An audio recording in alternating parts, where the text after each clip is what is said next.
Hello, you are most welcome, ladies and gentlemen, to Real Impartation Moment on Tuesday Night Anatomy with Daniel Okwan. Now, today's section, we want to look into the histological perspective regarding some select lymphoid organs. So, bear in mind that generally, lymphoid tissues, we have two main types of lymphoid tissues. We are going to have what we call the diffuse lymphoid tissue, and then we have what we call the dense lymphoid tissue. Now, for the diffuse lymphoid tissue, usually they will be finding themselves, in the lamina propria or in the submucosa of most tubular organs. And then, we also have what we call the dense. For the dense lymphoid tissue, they are going to have two main groups. We have what we call the MOT, mucosal associated lymphoid tissue. Some of them being dense, talk about, the solitary nodules that we find. Talk about, of course, the Peyer's patches, okay, that we saw in the ileum. Talking about, the circumferentially arranged lymphoid, tissue or lymphatic nodules that we found in the case of, the appendix. Yeah, let's talk about even the Walden's, ring, okay, in the, oral area, okay. These are, the mucosal associated lymphatic or lymphoid tissue. Then, of course, we also have under the dense, we also have what we call the discrete, encapsulated organs. Now, today's section, we want to look at, the discrete encapsulated organs. Yes, mainly we want to look at the thymus, we want to look at, the lymph node, the spleen.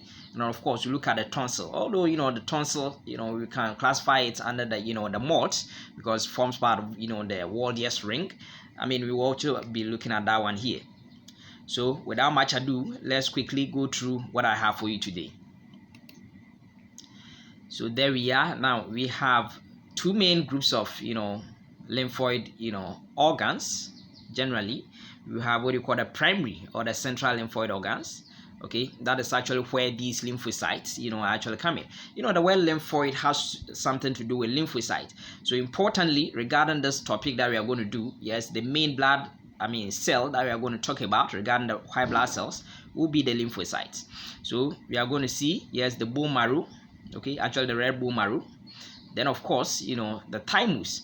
Bone marrow, that's where B cells will mature. So that's why we call it B cell actually. So bone marrow derived. And then we also have the thymus derived. That's the thymus. They form what we call the primary lymphoid organs. And then of course, for the secondary, talk about the lymph node, talk about of course the spleen. Yes, we'll talk about even some like the tonsils and what have you. So we'll be seeing all these ones. So, as I indicated, we have primary lymphoid organs and secondary lymphoid organs. Generally, some distinction that we have. Yes, the primary ones are the central, yes, lymphoid organs, yes, and then the peripheral ones. So it tells you that for the central, that is where they are actually going to mature. They are going to, and then, of course, when they get mature, then they will have to be spilled into the peripheral system by way of getting into the peripheral lymphoid organs. Okay, so primary lymphoid organs will be the site, okay, where these lymphocytes will be produced. Okay, so either it is going to mature in the bone marrow or it's going to get mature in the thymus. Okay, that is what we have. And then for the secondary, that is not where they are actually going to get matured, but that is where they will be really exposed to an antigen, and therefore we talk about the adaptive immune response. Okay, that's where the acquired immunity will be initiated. Yes, I've already told you in the spleen, of course, in the lymph node, in the mucosal associated lymphatic tissue, you are going to see them there. Now, the lymphoid stem cells, yes, they proliferate rapidly and of course differentiate and mature. But in the lymphoid, secondary lymphoid organs, okay, they become functional because that's where they get exposed to antigen. Actually, then in the primary lymphoid organs, I told you that if it's a bone marrow, that is where we are going to see the B cells. If it's in the thymus, that's where you're going to see the T cells. So it won't contain both. It contains either B or the T cell. Then for the secondary, it will contain usually both. We will see them. Okay, so that's what I have told you, that in the primary, yes, they are not really exposed to the antigen. They are naive, so to speak. But for the secondary, usually they get exposed to the antigen. Okay, so that's what we see. So just by way of showing you some mucosal associated lymphatic tissue, yes, being a part of what we call the dense lymphatic tissue, then what you see is that I'm using an example like the PS patches that we find exclusively in the ileum, actually located in the antimesenteric border of the ileum. Okay, so these represent the PS patches. I told you that the PS patches will be found in the lamina propria, but as development continues, then actually they grow, breaking through the muscularized mucosa to enter the submucosa. Okay, so that is what we are going to see, PS patches being an example of what we call the mucosal associated lymphatic tissue, being also an example or a subtype of what we call the dense lymphoid tissue. Yes, talking about, of course, the solitary nodules, okay, that you even find in the GIT, okay, either in the jejunum, wherever we find it, in the duodenum, in the stomach. Yes, talk about the circumferentially arranged lymphatic nodules, okay, that we find in the appendix. They are all form part of the moat, okay, but because this one is related to the GIT, that's why we call the gut associated lymphatic tissue, gut.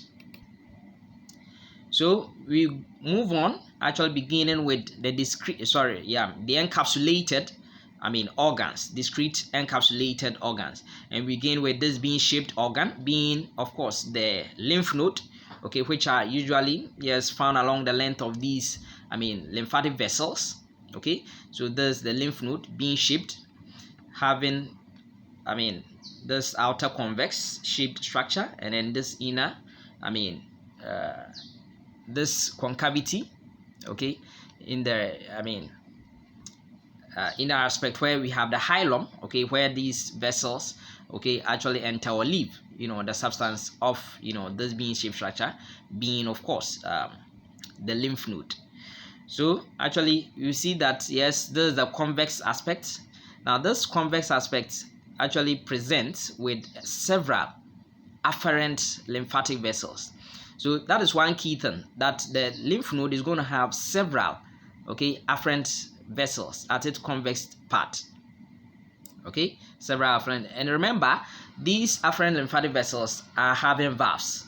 Okay, you can see some valves over there. There's the valve. Okay, so they're along the length and also close to the convex part of the lymph node. You have valves there. Okay, so that's one thing. Now then, of course, this what we call the lymph node is going to have what we call a cortex, okay, because an encapsulated organ that we are talking about is going to have a capsule actually made of dense irregular connective tissue, Now in the substance of the lymph node, we are going to have what we call the cortex, okay, superficial, just close to where we have the capsule. Then deep to it, okay, we have what we call the medulla. Okay, but remember that the dense irregular connective tissue of the capsule actually invaginates, okay, into the substance of the lymph node. Okay, so that what will happen is that we form what we call trabeculae. So there are connective tissue trabeculae all the way coming from the capsule, invaginating the substance of the lymph node. Okay, and these are what we call the trabeculae. Now remember, these trabeculae, they are long, they don't show branching, and they are clean. Actually, let me say that. Okay, they are thin, they are long, and then they don't show branching. Okay, that's the trabeculae. Now, just under what we call the capsule, we have what we call the subcapsular sinus. Sub means below. So just below the capsule, we have what we call the subcapsular sinus. Okay, so I will show you all those ones. And then even the trabeculae will have what you call subtrabecular or trabecular sinus. Okay, as you can see over here, just below that one, we have the trabecular sinus. And then we also have several sinuses in what we call the medulla. So there are those kind of spaces in the medulla. We will see those ones. So there's the histology that we see. Now there's the concave shaped hilar area, where you are going to see, of course, a single efferent lymphatic vessel leaving the concavity area. Okay, so we have several afferent lymphatic vessels, okay, draining into what we call the let's say the subcapsular sinus, okay, and then eventually going into what we call the trabecular sinus, into of course the medullary sinus, okay, and then eventually it will leave, okay, through what we call the single efferent lymphatic vessel. Okay, so that is what we are going to see. Now in the cortex, that is the area where it will be populated by what we call lymphatic nodules. So you don't see lymphatic nodules in what we call the medulla. Okay, so all the lymphatic nodules that you see will be confined to the cortex. Now for the cortex, we have two groups, two areas that we identify. We have what we call the superficial cortex. That's the main cortex we are talking about, where you see the lymphatic nodules. And then in between, or the junction between, of course, the superficial cortex and the medulla, is an area we call paracortex. Paracortex. Okay, so very soon you get to know that yes, in the superficial cortex, yes, we know that we have the lymph nodes, and these lymph nodes there will be rich in B lymphocytes. Will be rich in B lymphocytes actually. Then in the paracortex, you have some diffuse lymphocytes also there, and those ones will be T lymphocytes, and that is why this area is needed for the maturation of T lymphocytes. Okay, or that is where we call it the Thymus dependent zone. So the paracortex or the deep cortex, okay, is an area where we are going to see a lot of these T lymphocytes. Therefore we call it the Thymus dependent zone. Thymus dependent zone. Okay, so that is one thing that we have to know.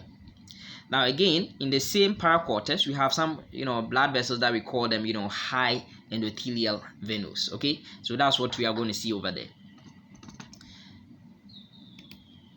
So there we are. Yes, once again showing you the lymph node. So if you see the lymph node, the key thing is that yes, it is encapsulated. It's going to have a capsule. Okay, apart from having a capsule, yes, the capsule invaginates into the substance of what we call the lymph node, dividing so that we get what we call the trabeculae. Okay, so you can see this clean trabeculae. You say that they are thin, they are long. Okay, they don't show branching. That's the trabeculae. Then what I'm saying again is that just below this, the capsule, we have a sinus. Okay, that kind of empty space over there. Okay, that we find just beneath the capsule. That's what we call the subcapsular sinus. Subcapsular sinus. And then again, beneath what we call the trabeculae, we have what we call trabecular sinus. Okay, trabecular sinus will be there. Okay, that's what we see. And then you find that in the cortex, we are going to find where the lymph nodes, the lymphatic nodules will be there. Okay, so these are the lymphatic nodules, okay, which confine themselves only to what we call the cortex, and that cortex is what we call the superficial cortex. Okay, now beyond the cortex, we have this relatively pale area, okay, where we have a lot of medullary cores of Billroth, as well as medullary sinuses. They are the spaces. So you can see these more or less lymphatic tissue that we find over here. Okay, some cluster of lymphatic tissue. Those ones represent what we call the medullary cores. Okay, the medullary cores. Now remember that these medullary cores, okay, will be rich in what we call something like B lymphocytes. Okay, talk about lymphocyte will give rise to what we call plasma cells. The B lymphocyte will give rise to plasma cells so that they can make antibodies. Okay, so plasma cells will also be there in what we call the medullary medullary cores actually. Okay, then even apart from that, even macrophages, okay, will be there.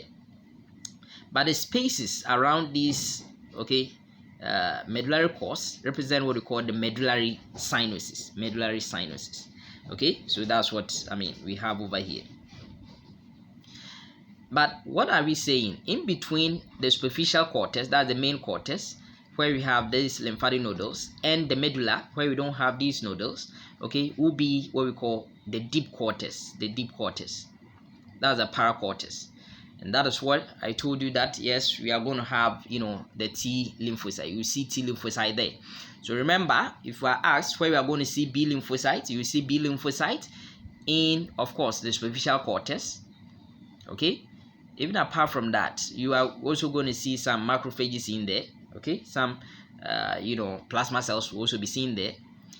But if you come to the paracortex, you are going to see only T lymphocyte, because that's where we have, that's the thymic or Thymus dependent zone. Then in the medulla, we are going to see in the medullary course, actually, we are going to see, of course, the B lymphocytes again, together with the plasma cells, and of course these macrophages will be there. Now, one thing too that we have to see in the medulla, although not very well shown here, is that yes, in the, of course, the medulla, we are going to see that they will be traversed by those kind of reticular fibers. After all, it's a filtering substance. Okay, so it will be traversed. It will be several reticular fibers also there, so forming what we call the support system of its parenchyma. Actually, that's what we are going to see.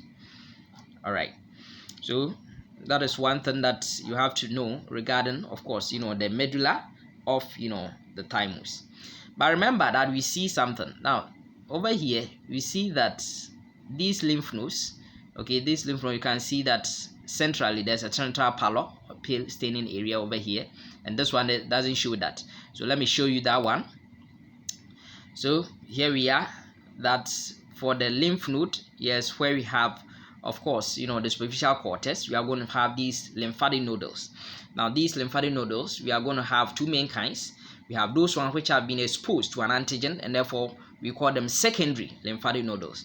And these secondary lymphatic nodules are marked by the presence of a white, or let's say a pale staining central region, which we call it the germinal center. Okay, so this germinal center is actually a specialized microstructure, okay, that we find in secondary lymphoid tissues only, lymphatic nodules only. And what they are going to do is that as proliferation takes place, then they move peripherally. Okay, lymphoblasts, as they get exposed to antigen, then they proliferate and move peripherally. Okay, so that at the end of the day they can produce long-lived antibody secreting plasma cells, actually, which will have memory cells, okay, for actual protection in case of future exposure. But those ones which have not been exposed to, of course, an antigen, as far as the immune system is concerned, then what will happen is that we call them primary lymphatic nodules. So primary lymphatic nodules, of course, there is no germinal center. There's no germinal center. So that is what you have to know regarding, of course, these kind of lymph nodes that we have. Primary lymph node without germinal center, secondary lymph node having a germinal center. So there again, so let me just show you again that if you take the lymph node, we are going to have its capsule made of dense irregular connective tissue. Its capsule is invaginate, okay, the substance of what we call the lymph node, giving that kind of long, clean, non-branching trabeculae. Okay, just below the capsule will be a space, okay, where of course we said we have several afferent lymphatic vessels draining into where we have the capsule, okay, and therefore they will drain into the area below, that space below the capsule, which we call the subcapsular sinus.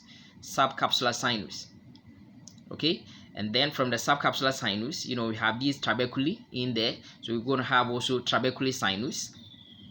And then of course from trabeculae sinus we get into the medullary sinus, those spaces over there.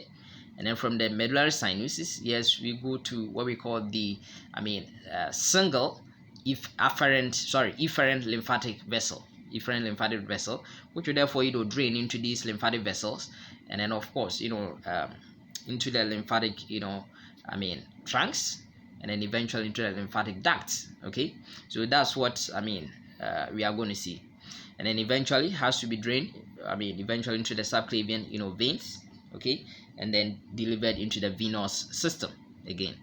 So remember what the lymphatic system is, that for instance, if we have about 18 liters of blood sent to the peripheral tissues, okay, then what will happen is that roughly 3 liters may, because of high hydrostatic pressure, may get into intercellular spaces, and those ones will have to be returned into the circulation, and it's going to be through this lymphatic system. So that is one thing that you have to know. So by way of showing you the pathway, from several afferent lymphatic vessels into, of course, the subcapsular sinus, then of course into, of course, what we call the subtrabecular or trabecular sinus, then into medullary sinus, then into the single efferent lymphatic vessel. That's how the pathway is going to be. So that is what we have. Now, the next lymphoid organ, is actually the largest lymphoid organ that we have, and that's the spleen. Please, I've done, the anatomy of the spleen, so you can go and then watch that one. Now, this, wedge-shaped organ, which appears like a fist, okay, in fetal life, was actually erythropoietic, meaning that, yes, it was very important as far as red blood cell production, yes, was concerned. But actually, paradoxically, yes, in postnatal life, it becomes the graveyard of these red blood cells. So that's where, red blood cells will be sequestrated. The aged ones, yes, will be captured and, of course, eaten up by some macrophage cells and go by these macrophage cells. So you see what this one is going to do. Now, one thing that we have to know about the spleen is that, yes, the spleen is going to have what we call, this kind of red pulp and then white pulp in its functional parenchyma. But one key thing is that it doesn't present with what we call a distinct medulla and a cortex. So we can't distinguish between the medulla and the cortex, okay? Although it's having, of course, a capsule, because one of the, encapsulated organs that we are talking about.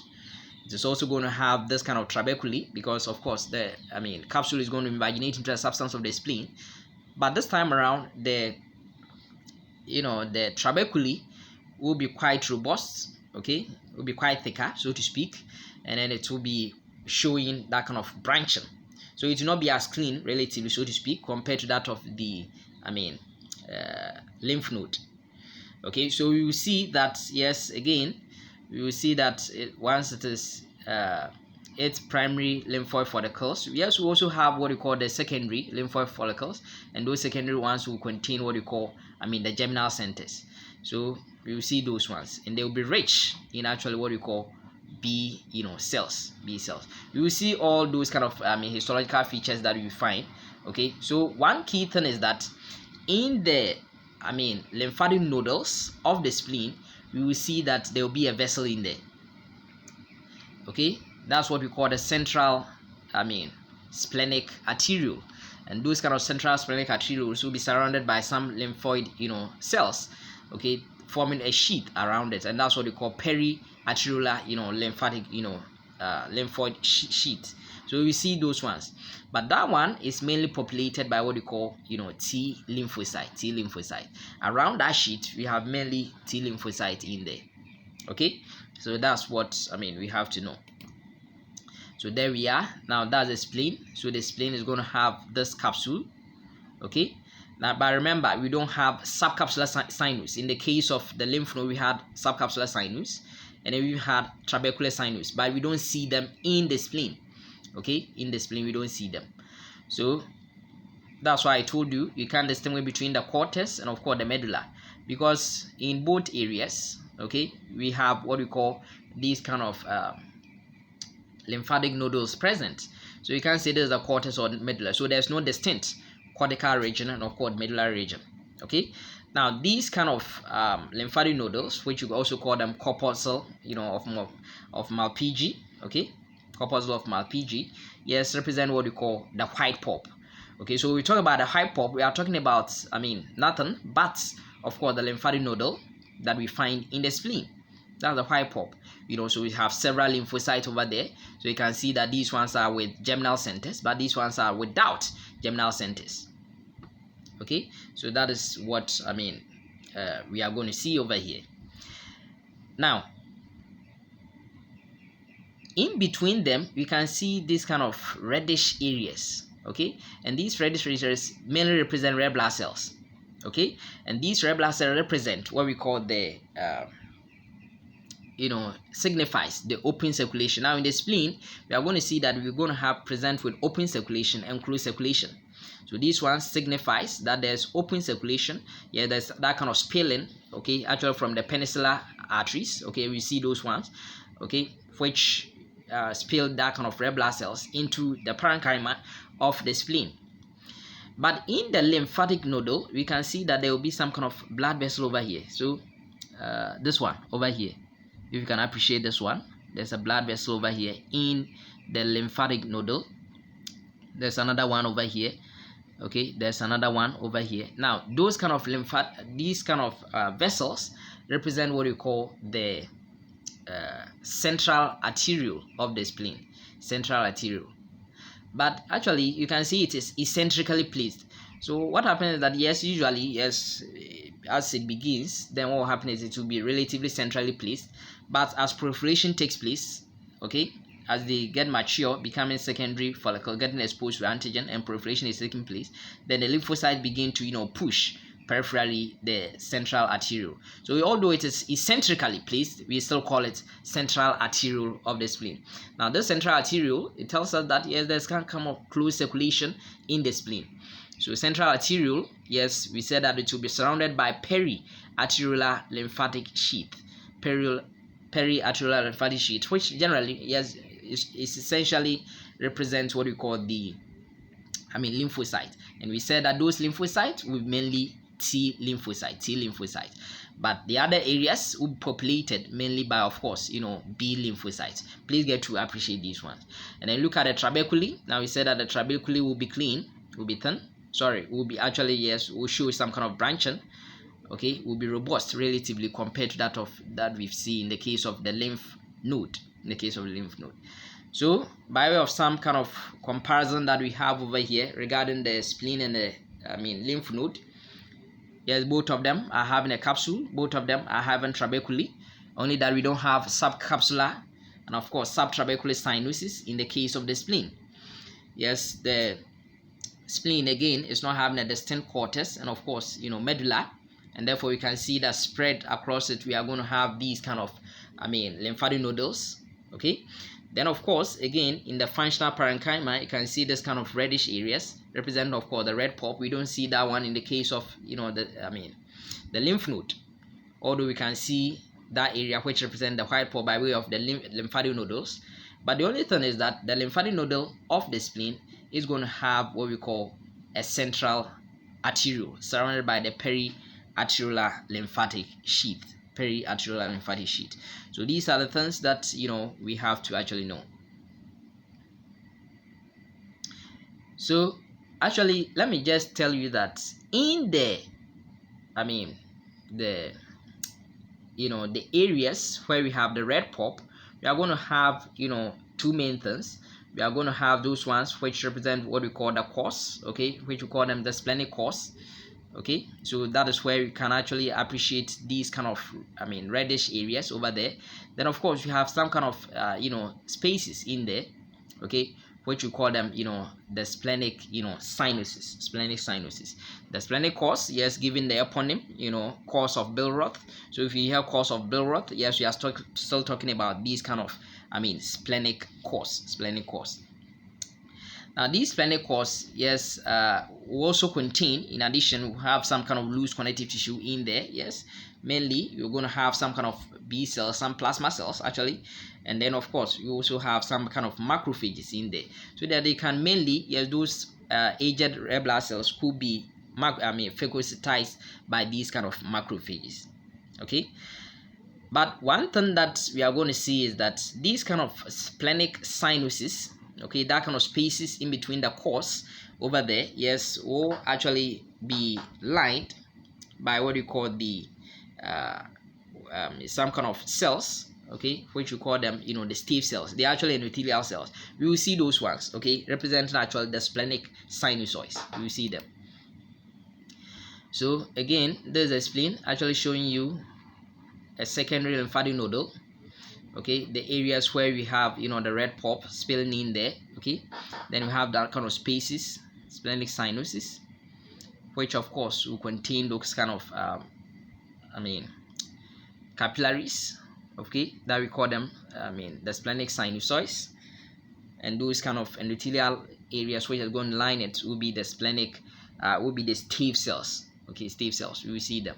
So that's the germinal center, and of course they will proliferate to of course give rise to those kind of mature lymphocytes which have been exposed to antigen. So there's the splenic sinusoid that I'm talking about, and these sinusoids are going to have this continuous basement membrane, okay. Then even apart from that, their cells will be separated. The endothelial cells will be separated, and the separation is roughly about 2 to 3 microns. The average red blood cell, yes, roughly will have a diameter of about 7.5 microns. Okay, and it will have to go through these kind of spaces in between the stave cells.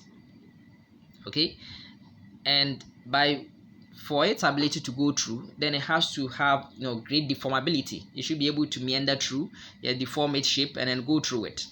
Now, if it's juvenile or young red blood cell which hasn't reached its 120-day lifespan, then what happens is that it's able to go through it, deform, and then go through it. But beyond 120 days, they lose their deformability capacity, and therefore usually they get entangled in between, of course, the spaces in the stave cells. Okay, and that is when they will be taken up and of course engulfed by these kind of macrophages in there. Okay, so that is what we have to actually know regarding. So this one, the presence of this tells us that there's that kind of open circulation in there. They get spilled in there, okay, through the peninsular arteries, which are branches actually from the trabecular arteries, which are actually coming from, of course, the splenic artery. So you see those ones. So these are the things that we have to know. So there we are, trying to show you both the closed and open circulation. Okay, so this is a branch from the splenic artery, being actually the trabecular artery. Okay, the trabecular artery, yes, which of course we said in the lymphatic nodule. Okay, there will be an artery. So this one becomes, of course, the central artery of what we call the spleen. Okay, actually located in the lymphatic nodule. And then we said that some lymphocytes will populate it, forming a sheath which we call periarteriolar lymphatic sheath. And then of course that sheath is rich in T lymphocytes actually. And then you can see that yes, it gives off these kind of branches. Okay, and then eventually joins with, of course, the trabecular vein. The central vein, and of course into, of course, the trabecular vein, okay, to get into, of course, the splenic vein. Okay, that shows the closed circulation. But for the open circulation, then what will happen is that yes, these kind of within the periarteriolar lymphatic sheath, then of course we are saying that the central artery also gives off some branches, and those branches, yes, are going to spill the content into, of course, the parenchyma. Okay, so when they get them spilled there, then that's what gives us the red pulp appearance that we see. So that yes, we said that we're going to have these kind of sinusoids in there, and then those sinusoids will be lined by special endothelial cells known as stave cells. Okay, and then in between any two stave cells, you are going to have about 2 to 3 micron diameter. Then we say that the red blood cell will have the capacity to go through it. Okay, yes, the reason is that the red blood cell, if it hasn't reached its 120-day lifespan, then its membrane is deformable, so that it can go through those spaces. Otherwise, they will get entangled. Beyond 120 days, they lose their deformability. They will get entangled in there, and the macrophages that we talked about, yes, will come and of course engulf them. So again, showing you, similar thing. Yes, that's the trabecular artery, a branch of the splenic artery. Yes, then we have what we call the periarteriolar lymphatic sheath, yes, surrounding the central arteriole. Okay, then of course, we said that yes, eventually, yes, it's draining, but you can see that yes, it's draining eventually into the the trabecular vein, to, of course, the splenic vein. That shows you the closed circulation. But of course, if from the peninsular arteries, then they could actually dump themselves into, of course, the parenchyma of the spleen itself, and that is what shows what we call the open circulation. So the next lymphoid organ, which is actually bilobed, that you can see, left and right lobes, actually located, in the thorax, in the superior mediastinum, even part of it in the anterior mediastinum, and that is what we call the thymus. So the thymus is one of the central or the primary lymphoid organs we talked about, and therefore that is where the T lymphocytes are going to get mature. Okay, get matured over there. Now, actually, we say that it's going to have dual origin. Okay, the thymus is going to have dual origin. A part coming from what we call the third pouch. Okay, third pouch, and therefore and then of course we also have that portion which will be coming from the mesoderm. Actually, the lymphocytes will be coming from the mesoderm, but it's epithelial reticular cells, okay, which forms part of the functional parenchyma, yes, will actually be coming, from what we call the third pouch. Okay, so that's what we see. Now, as a result, usually we refer to this organ as a lymphoepithelial organ, lymphoepithelial structure that we have over there. But we will see that this time around there wouldn't be any vessel. This time around, this thymus is devoid of, no afferent vessel, but it will have an efferent vessel. Actually, it will have an efferent vessel. So that is what we have now. Because it's an encapsulated discrete organ, then we know what we are going to have. We are going to have a capsule made of dense irregular connective tissue. The capsule will invaginate into, of course, the substance of the thymus, dividing it this time around into what we call complete and incomplete septa. Sorry, complete and incomplete lobes. I will show you that one.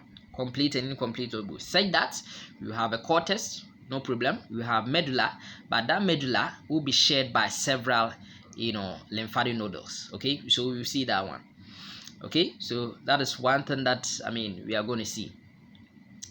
Remember that this organ in fetal life and of course in newborn, yes, it's going to have its normal size, but as one ages, then its size becomes diminished. It decreases in its size as one ages. So that's what we find over there. Now, one thing is that, yes, we are going to see that in the cortex, no problem. That's where we are going to see the lymphatic nodules being present. Okay, so we are going to see the lymphatic nodules in, of course, the cortex. Then, one thing too is that within the lymphatic nodules, okay, the T cells, because we have a lot of the T cells being there, that's why we call it thymus. What happens is that most of them, okay, will actually die in there. For some reason, most of them will die, okay, in here. But few of them will escape and then join there, of course, the systemic circulation. And then they will get to a place where, they need, they are needed, okay. So that is what, we are going to see regarding the thymus. So one thing, the thymus is going to have a capsule, okay. So the capsule this time around will have what we call a subcapsular, sinus or subcapsular space. Okay, so there will be a space over there, the subcapsular sinus or space. Then of course, we are going to have the trabeculae. The trabeculae will divide it into complete and incomplete septa. Now, here is the third. Now, in the cortical portion, or let's say in the subcapsular sinus, we are going to have what we call the thymocyte. The thymocytes are the T lymphocyte that we have. And then also we're going to have the subcapsular epithelial cells also being there. Then within the cortex, okay, within the cortex we are going to see some kind of cortical epithelial cells, okay, will be there. Yes, then of course we see some macrophages will be there, okay. Then we are going to have what we call some kind of collagen fibers, okay, in the cortex. Then again we will see, importantly, we will see some kind of thymocytes, that the T cells will also be present in the cortex, okay, again. Then within the medulla we are going to see, of course, some kind of medullary epithelial cells, just like we saw in the case of the cortical, and of course the subcapsular areas, spaces. We are going to have these kind of epithelial cells. We see macrophages once again. Then importantly, one key histological finding that we see is this lamellated body, eosinophilic body, and this one is what we call the thymic or the Husserl's corpuscle. The Husserl's corpuscle, this kind of laminated body, okay, eosinophilic, actually in the cytoplasm, but usually in the center where we have the nucleus, it tends to be pale. That's what we find. Then apart from that, we see some kind of dendritic cells, also in there, as well as even some thymocytes. So thymocytes, yes, you're going to find some, yes, in the, of course, the subcapsular sinus or space. You will find some in the cortical region, as well as of course in the thymocyte. But remember that these Husserl's corpuscles are exclusive to the medullary region, So that's what we are going to see. So there we are. Here we have the thymus, Okay, so the thymus is going to have what we call the capsule will be there, which will invaginate to give us these kind of clean cut the trabeculae. Okay, so that's what we are going to see. And then we are going to see this kind of the cortex, and then of course the medulla. Now this one we don't really see lymphatic nodules. Okay, we don't really see lymphatic nodules, but what we see is that you can see that the cortex, okay, you can see this cortex, okay, will be shared by several, sorry, the medulla will be shared by several cortical regions, because at the end of the day, these kind of trabeculae will divide the substance of the thymus into complete and incomplete ones. If it's complete, then generally you may have, so you can see that this cortical area, okay, areas, okay, are sharing a common medulla. Similarly, you can see here, so the pale staining areas represent, you know, the cortical regions. Okay, so that is what we see. So just to show you, in the medulla we are going to have what we call the thymic or the Husserl's corpuscle. I told you that it's laminated. Usually in the center we are going to have a pale staining area, but usually it's eosinophilic, as it surrounds those kind of laminated body. Its cytoplasm is actually eosinophilic. Okay, so that's what we have.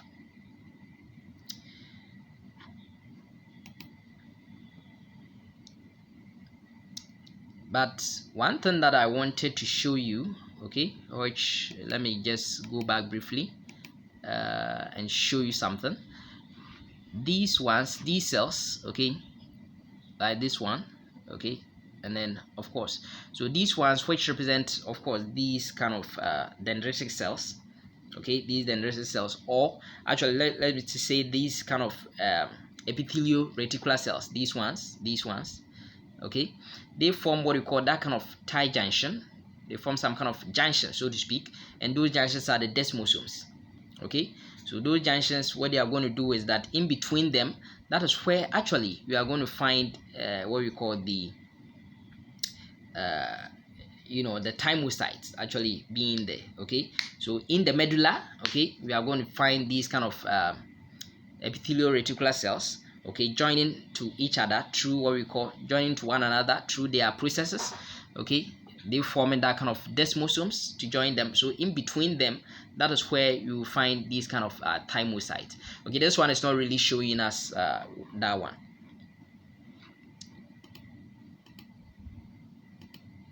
Right, now the next lymphoid organ which we want to look at, usually those ones are having a partial, okay, capsule. Their capsule is not fully complete, so to speak. So those ones represent, of course, the tonsils. So the tonsil, we are going to have the palatine tonsil. Now the palatine tonsil, one key thing is that its oral part is going to have what we call stratified squamous non-keratinized epithelium. I'll show you. Now if it is stratified squamous, I gave you a clue that you are going to see that in between every epithelial lining there will be an underlying connective tissue, loose connective tissue. The loose connective tissue invaginates it, okay, giving us this kind of peg-like appearance. So there will be epithelial pegs and connective tissue papillae. So those ones, once you see them, then we are looking at the tonsil. But importantly, the tonsil, yes, it could be the palatine tonsil, or the lingual tonsil, or it could be actually the pharyngeal tonsil, okay, or the tubal tonsil. But if it is palatine or lingual, then the epithelial lining will be the same. The oral surface, yes, it will be stratified squamous non-keratinized epithelium. They also present with what we call these kind of crypts, invagination, okay, downward growth of the epithelium. So these are the crypts. But for the case of palatine tonsil, the crypts are quite longer, and you can see several of these lymphatic nodules, okay, moving around it this way, okay, in this kind of fashion, along where we have the what do you call the crypts along with it. Okay, the same picture will be seen in the case of what we call the lingual tonsil. Now you know that the bed, although we don't see it over here, but the bed of what we call the palatine tonsil will be the superior constrictor muscle. Okay, because of that, if you go deeper to the section, then what will happen is that you may see some skeletal muscle. The same applies to that of the lingual tonsil. the lingual tonsil is in the tongue, so you'll be seeing some skeletal muscle beneath it. Okay, but one thing is that yes, that one will also be made of stratified squamous non-keratinized epithelium, as you can see.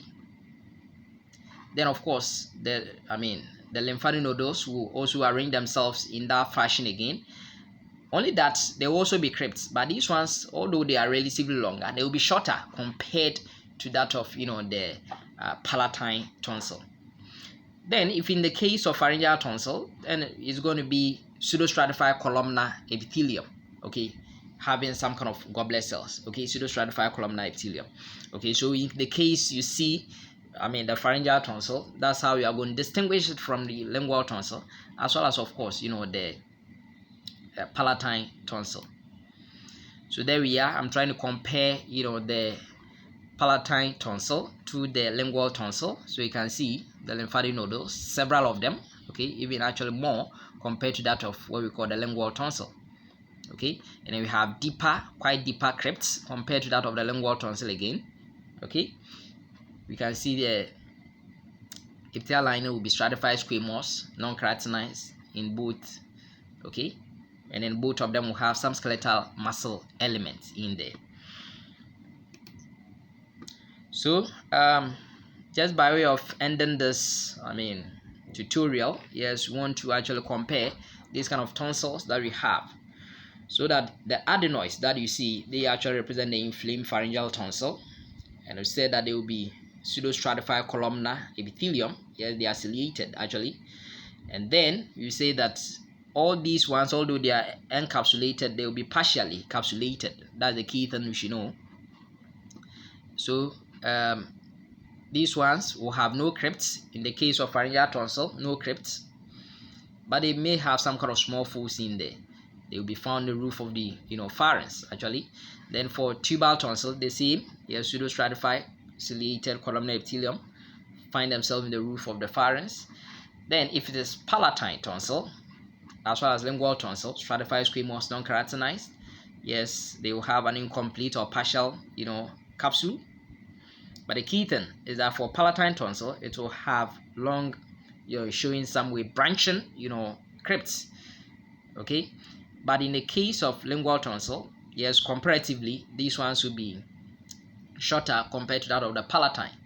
Then again, you saw that we had several lymphatic nodules in the case of palatine compared to that of the lingual. Okay, then one thing is that yes, by way of location, it will be found between the anterior and posterior pillars of forces, yes, in between the palatoglossal and then of course palatopharyngeal arches. Okay, and then of course for the lingual tonsil, they will be found behind the sulcus terminalis, okay, in the tongue, posterior 1/3 of the tongue. Okay, so that's what we are going to see.